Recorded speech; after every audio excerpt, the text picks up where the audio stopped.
Glória a Deus. O tema do mês é Cristo sim, família sim. E nesse primeiro domingo nós vamos falar Cristo sim, família sim, no cuidado com as crianças.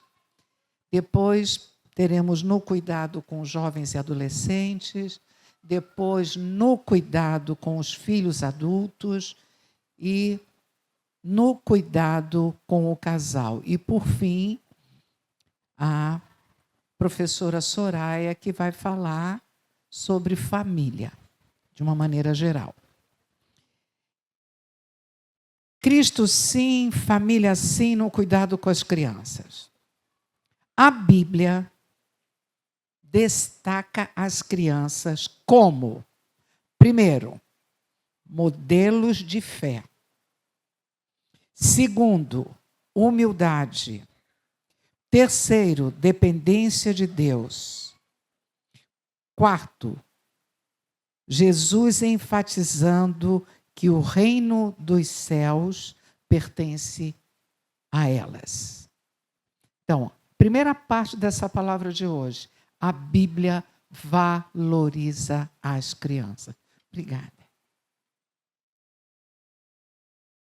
Quem gosta de história e leio e já pode ler também a respeito da história de criação de criança na antiguidade, na idade moderna, na idade contemporânea, como as crianças eram vistas, como as crianças eram tratadas. Eu não vou mencionar isso aqui agora, só um alô para vocês, mas houve período na história que as crianças não valiam nada. Não valiam nada. Nós temos na Bíblia fatos em que pais ofertavam suas crianças a Moloque, ao fogo. Então, o cuidado com as crianças é um alerta que a Bíblia traz o tempo todo. Porque esse culto pagão nunca agradou a Deus, de oferecer crianças em sacrifício. Então, a Bíblia ela vem com uma outra proposta.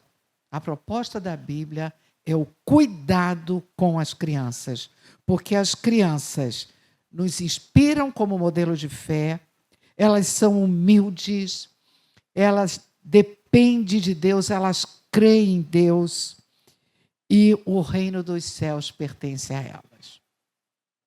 Muito bem, eu gostaria que vocês lessem comigo os textos bíblicos que virão a seguir. Deus ordenou que não fossem impedidas de se aproximarem dele, no caso Jesus Cristo, recebendo-as com amor. Além disso, a Bíblia instrui a instruir os filhos no caminho correto. A ênfase da Bíblia com cuidados com as crianças é algo extraordinário. Vamos ter no Velho Testamento, vamos ter exemplos no Novo Testamento. Mas vamos ver o primeiro texto que eu gostaria que vocês lessem, que a congregação participasse, porque na hora que lê e vê, grava mais. Porque eu gostaria que nós saíssemos daqui com a nossa responsabilidade quanto às crianças muito maior do que já temos como pais. Então vamos lá, o primeiro texto. Podem ler para mim? Ensinarei seus filhos e grande paz. Ensinarei seus filhos e eles terão grande paz. Isso é o Senhor falando através do profeta Isaías.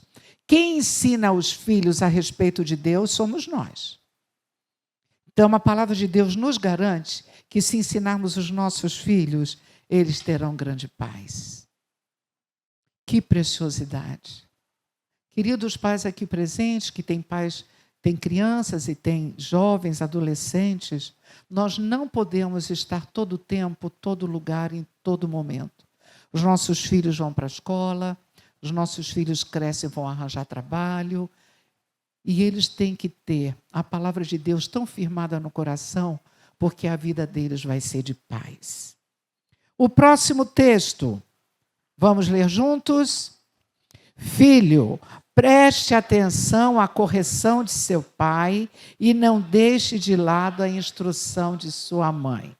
Então, Salomão está alertando os filhos, mas ao mesmo tempo dando uma puxada de orelha nos pais. Os pais precisam ensinar e os filhos precisam respeitar. Falando sobre filhos, falando sobre crianças. O próximo texto bíblico, vamos lá? Até crianças, já está lá? Então vamos lá. Até crianças mostram quem são por sua conduta, se agem de modo puro e correto. Olha que espetáculo, hein, gente?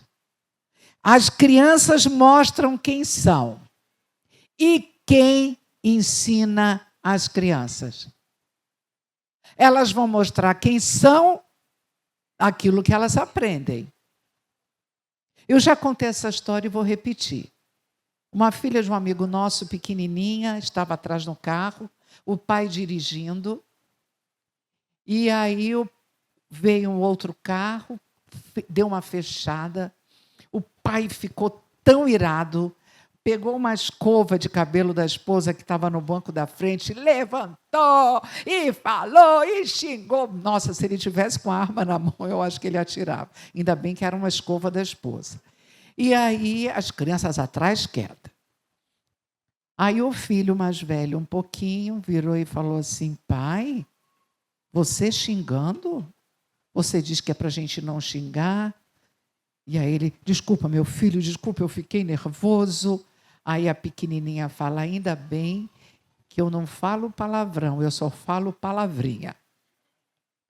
As crianças vão ser aquilo que nós passamos para elas. Não tem como ser diferente. A Bíblia fala que nós vamos colher o que plantarmos. Nós não podemos plantar chuchu e querer que saia uma abóbora. O que plantar, nós vamos colher. Mas, Jussara, eu ensinei meu filho tão bem, eu levei tão a sério a educação dele, e agora acontece isso. Acontece mesmo. Nós fizemos o dever de casa direitinho e o filho nos surpreende. É verdade. Mas quando nós fazemos o nosso dever de casa, a nossa consciência está tranquila. Principalmente quando os filhos crescem e sabem fazer escolhas. Eles assumem as escolhas que eles fizeram. Mas nós fizemos o dever de casa. Muito bem, outro texto. Mateus, vamos lá. Leiam comigo. Tomem cuidado para não desprezar nenhum destes pequeninos, pois eu lhes digo que no céu os anjos deles estão sempre na presença de meu Pai Celestial. Palavra de Deus falando, tomem cuidado para não desprezar os pequeninos. E esses anjos aqui, eu fui na fonte do teólogo para me explicar quem são esses anjos, é para a gente ter cuidado para não achar que cada criança tem um anjinho da guarda. Isso aí é uma outra doutrina. Não é isso. Os anjos do Senhor, que estão ao nosso redor para nos proteger, está também em volta das crianças. E eu vou dizer, de verdade está mesmo. Porque a criança ela é capaz de correr, tirar um fino de uma quina e não bater a cabeça. Tenho certeza que é o anjo assim, ó. Porque é incrível como essas crianças conseguem se safar de coisas. Às vezes bate a cabeça e a criança depois está saltitando. Eu acho que o anjo botou a mão ali. Então, eu creio nesses anjos do Senhor, a serviço do Senhor, em prol dos pequeninos. Mateus 18, de 3 a 5. Vamos ler. Já está lá? Então, vamos lá. E disse: eu lhes asseguro que, a não ser que vocês se convertam e se tornem como crianças, jamais entrarão no reino dos céus. Portanto, quem se faz humilde como esta criança é o maior no reino dos céus. Quem recebe uma dessas crianças em meu nome está me recebendo. Como temos tratado nossas crianças? Como temos tratado? Aquelas pessoas que são adeptas à varinha de Salomão, de Provérbios, já deve ter experimentado isso. O menino aprontou, aprontou, aprontou. Aí você agora chega, pega a varinha e dá umas varadas nas perninhas. O lugar ideal é aqui.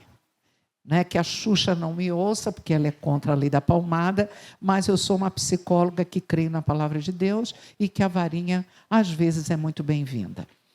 E aí, o que acontece depois? A criança chora, chora, chora. Daqui a pouco ela sai correndo e te dá um abraço.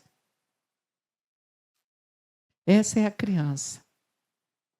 É como se ela dissesse assim: obrigada, pai, obrigado, mãe, porque vocês me deram uma travada daquilo que eu estava fazendo errado. Isso é uma característica infantil. Então vamos ver os destaques. Se faz humilde como esta criança. Olha a criança nos ensinando. Ela nos ensina a sermos humildes. Adiante. Acrescenta mais uma coisa. Portanto, quem se faz humilde como esta criança, este é o maior do reino dos céus. Olha a criança nos ensinando uma característica divina, a característica da humildade. Mais uma vez, repetindo isso. Quem recebe uma destas crianças, em meu nome está me recebendo. Por isso que não dá para nós ficarmos quietos quando ao nosso redor, vizinhos, uma experiência fora de casa, a gente se depara com a violência contra a criança e a gente diz assim: isso não me pertence. Está errado. A palavra de Deus diz que quem recebe uma dessas crianças está me recebendo. A criança é indefesa. A criança só tem pai e mãe para cuidar dela. É o animalzinho que demora mais a andar, que demora 18 anos, às vezes 16, para ter um dinheirinho para trabalhar. O potrinho nasce, daqui a pouco está pulando. Mas o bebezinho não. O pai tem que ralar, viu, Kaique? Uns 16 anos, 18 anos, para dizer: vai, meu filho! Então, as crianças dependem da gente. Essa parte é para mostrar o valor que a Bíblia dá às crianças. Agora vamos mostrar o que está acontecendo. Violência contra as crianças. A violência contra a criança é um problema grave e amplamente disseminado no Brasil, como a maioria dos casos ocorrendo dentro do ambiente doméstico. Dados recentes indicam um aumento no número de registros, com mais de 115 mil atendimentos relacionados a diferentes formas de violência. Isso datado de 2023. 115 mil atendimentos. Mas, Jussara, isso são pessoas longe de mim, né? Não são meus irmãos em Cristo, né? Mas olha, eu quero dizer para vocês que às vezes nós pecamos também e somos violentos com as nossas crianças. Sabe como a gente pode ser violento? A gente vai ver tipos de violência: físico, uso de força física, tapas, socos, sacudidas, queimaduras, que resultam em dor ou lesão. Em 2022 e 2023, casos de violência física contra a criança de 0 a 4 anos cresceram 52,2%. Ah, Jussara, eu não faço isso. Faz, sabe como você faz? A criança te chateou, você dá um tapão, aonde pegar, pegou. Você está sendo violento, você não está educando. Em nome de Jesus, se alguém faz isso na hora da agonia, não faça mais. Respira. Respira. Respira. Senhor, eu estou com vontade de degolar. Mas respira. Respira. Você quer ver mais? Outro ataque? É quando você diz para uma criança assim: não sei por que você nasceu. Você só me dá trabalho. Eu já escutei isso. Não eu, Jussara. Eu já escutei na minha vida, no meu trabalho. Quer ver uma outra coisa também que é violência? É quando eu resolvo falar mal do meu filho, da minha filha, na presença deles e com estranhos. Não aguento mais. Não, vive fazendo isso, vive fazendo. Quando você desmoraliza a criança na frente de outra pessoa, você está norteando a vida dela para o fracasso. Além do abuso físico, o abuso sexual, e nós temos visto aí coisas terríveis, não é? A pedofilia, usando crianças para filmes pornográficos, ou abusos diretos com as crianças. Tem a violência psicológica, que eu já falei, agressões verbais, xingamentos, humilhações, rejeição, ameaças, discriminação, que danifica o desenvolvimento emocional. E tem um outro tipo de violência, negligência e abandono. Como é isso? A criança está com a fraldinha de xixi a manhã toda. Daqui a pouco eu troco. Você está pecando, minha irmã, e quem está me ouvindo. Isso é negligência. Isso é uma demonstração de abandono. A criança chora de fome e a mãe está lá no celular. Ai, que criança chorona. Negligência. Cuidado com a alimentação, higiene, saúde, educação, projeção, sendo uma das formas mais comuns às vezes. 2, adiante. Cenário e estatísticas. Onde ocorre mais de 80% das denúncias de violência contra as crianças e adolescentes envolvem o ambiente doméstico, perpetrados por familiares próximos. Mães de meninas e meninos pequenos. Mãe, estou indo ali na casa da vizinha, estou indo na casa do vizinho. Não deixa seu filho ir na casa de ninguém. De ninguém.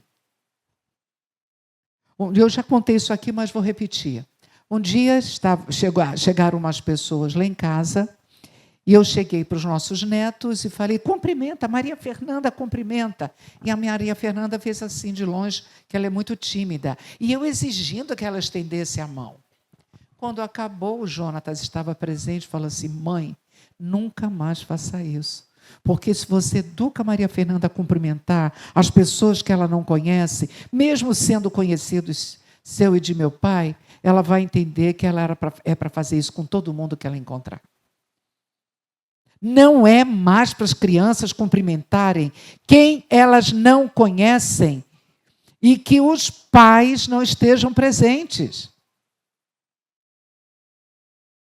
A Igreja Batista Nações Unidas tem uma missão, um projeto com tráfico de crianças. É outra coisa que eu não trouxe aqui.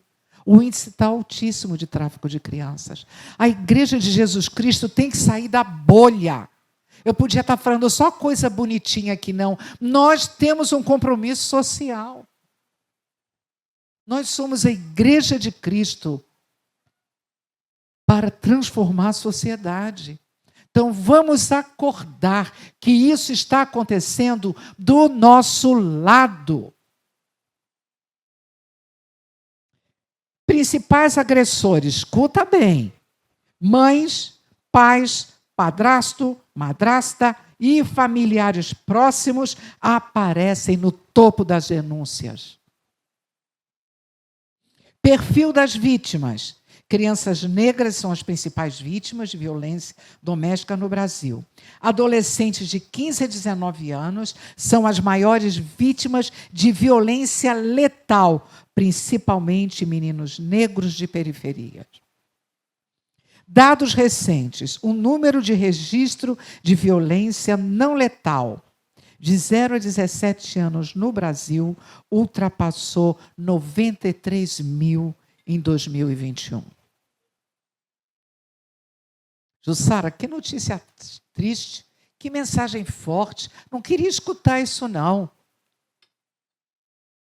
Nós viemos para transformar. E como cristãos somos diferentes. A nossa disciplina tem que ser diferente. A nossa correção tem que ser diferente. Nada de xingamento, nada de tapa em qualquer lugar que pegou, pegou. Temos a missão de promover o ser humano por meio de uma formação integrada. O que é isso? Física, social, intelectual, emocional, espiritual. Capítulo 6 de Efésios diz assim: Filhos, obedeça a seus pais no Senhor, pois isso é justo. Honra seu pai e sua mãe, é o primeiro mandamento, e vem acompanhado de uma promessa, para que você seja feliz e tenha vida longa sobre a terra. Pais, não deem aos filhos motivo de revolta contra vocês. Criem os filhos educando-os e corrigindo-os como quer o Senhor. Tem uma lição de casa para os filhos e tem uma lição de casa para os pais. Agora eu vou dar umas dicas aos pais.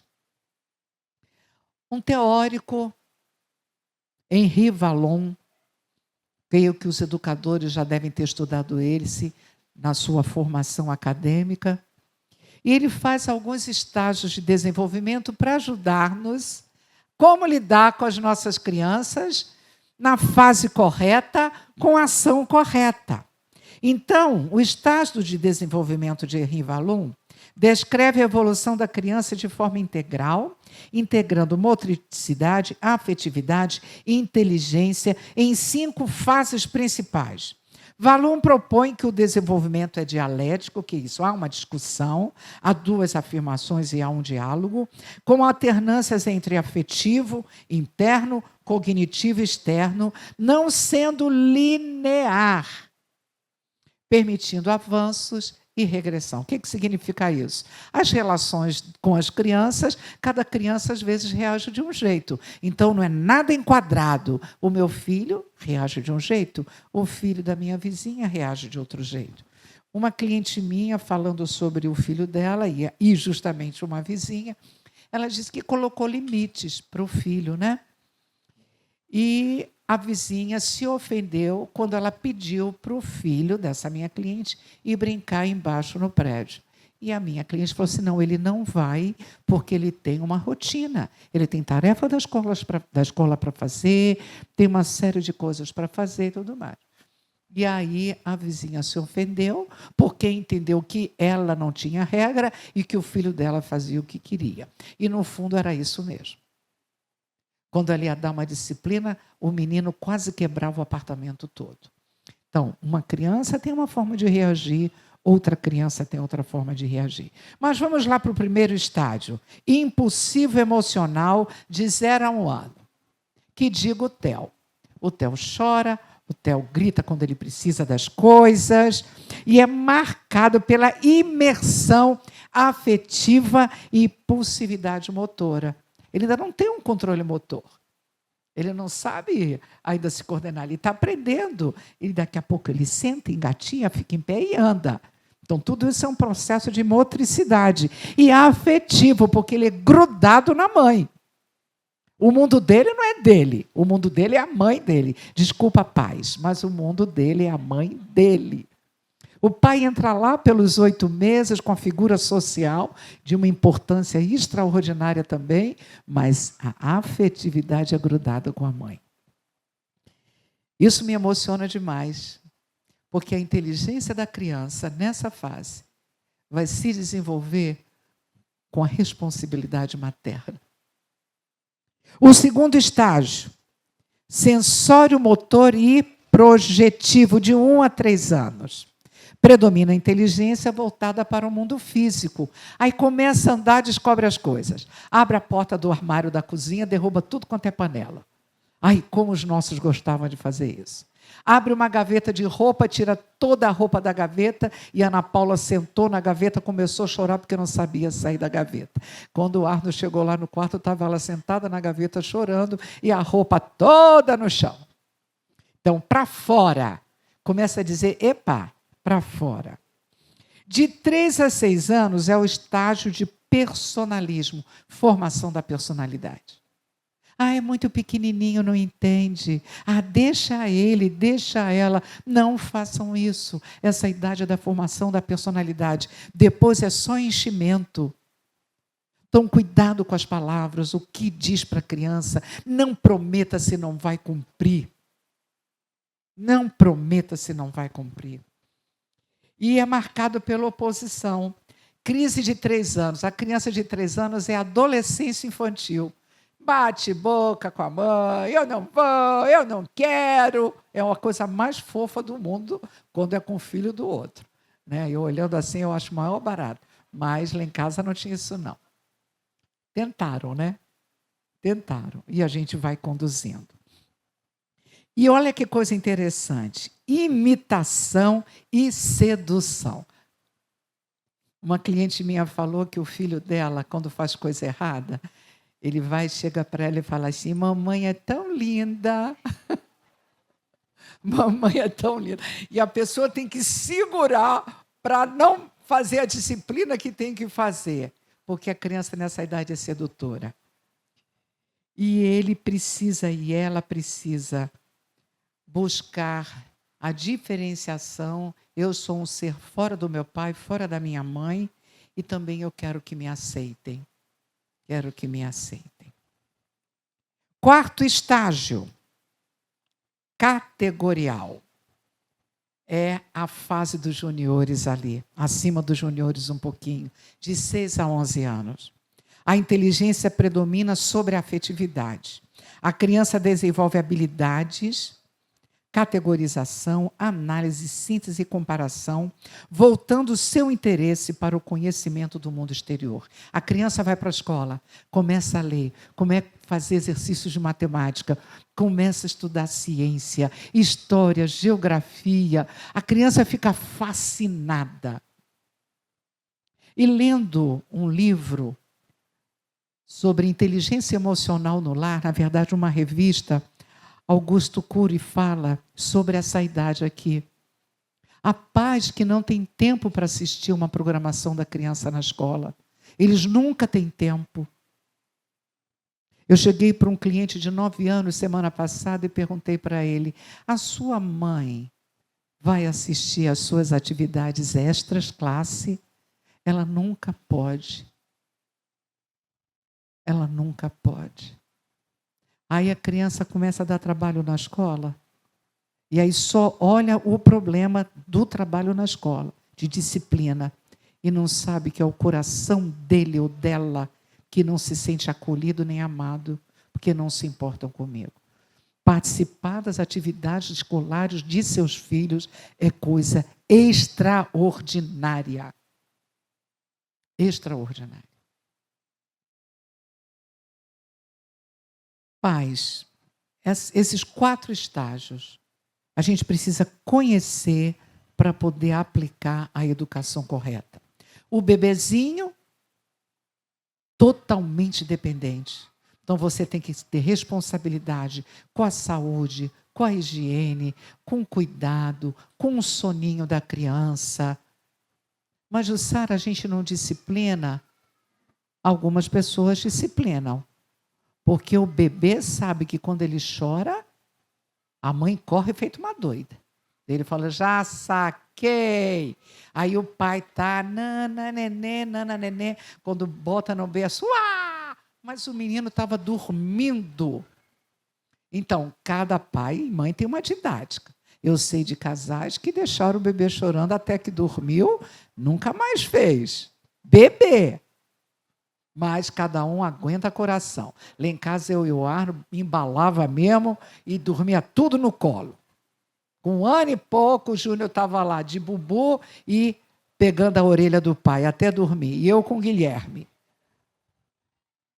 Quer curtir com o bebê no colo? Curta! Porque hoje ninguém quer mais colo. Cresce assim. Davi, você consegue embalar ele no colo, Gorete? Tá pesado. Cresceu rapidinho. Outro dia, Davi estava bebê. Jefinho estava bebê. Enzo, Gabriel estavam bebês. E agora correm tanto aqui que eu só vejo esses pais morrendo de preocupação. Menino, menino, menino. Não querem mais saber de colo. Então, cada estágio é um estágio. Eu não posso disciplinar uma criança de 3 anos da mesma forma que eu vou disciplinar uma criança de 6 anos. É um pulo muito grande. Então, eu preciso conhecer. Então, a minha proposta para os pais é que leiam, busquem, estudem, e principalmente a palavra de Deus. Finalizando, o versículo é Provérbios 22:6, que diz: ensina a criança num caminho que deve andar, e ainda quando for velha, não se desviará dele. Este texto incentiva a educação baseada em valores, em fé e retidão, desde a infância, servindo como guia para a vida. E quando Jesus disse: deixai vir a mim as crianças, não as impeçais, e eu pergunto aqui para nós, será que nós, às vezes, fazemos que nem os discípulos, impedimos das nossas crianças reconhecerem Jesus, porque nós atrapalhamos a visão de Jesus para elas? A nossa vida não é uma vida cristã genuína que o nosso filho não possa copiar? Nós estamos impedindo os nossos filhos a encontrarem Jesus quando eu faço que nem os discípulos. Então, ensina a criança no caminho, eu e você precisamos ensinar. Mas, Jussara, nós não somos perfeitos, não somos. Nós vamos errar e erramos, mas nós podemos recomeçar. O justo cai 7 vezes, mas se levantará em todas elas. Eu não posso dizer assim mesmo, assim que eu aprendi do meu pai, o meu pai aprendeu do pai dele, e agora eu aplico a mesma coisa com meus filhos. Isso não. Romanos 12:1 e 2 fala da renovação da nossa mente. Renovar a nossa mente. Não é isso? Pelo estudo, pela leitura, pelo conhecimento. E aonde eu vou buscar a sabedoria? E aí eu quero que vocês leiam comigo esse último slide. Vamos ler? Fonte de sabedoria, a palavra de Deus. Vamos acordar? Fala bem bonito, como diz Clebson. E os irmãos estão fracos? Bora lá? Fonte de sabedoria, a palavra de Deus. Salmos 119 e 105 é um versículo bíblico popular que declara: lâmpada para os meus pés é a tua palavra e luz para o meu caminho. Ele destaca a Bíblia como um guia prático e espiritual, iluminando decisões diárias, oferecendo segurança contra tropeços espirituais e revelando o caminho de Deus em meio à escuridão. Queridos, tudo está contra a família. Tudo está contra a família. E quem são os mais prejudicados? As nossas crianças. Vamos buscar sabedoria na palavra de Deus, não sair uma linha do que a palavra de Deus diz, venha o que vier. Não vamos ceder uma linha. E com certeza nós teremos um futuro mais seguro para as nossas crianças. Que Deus abençoe.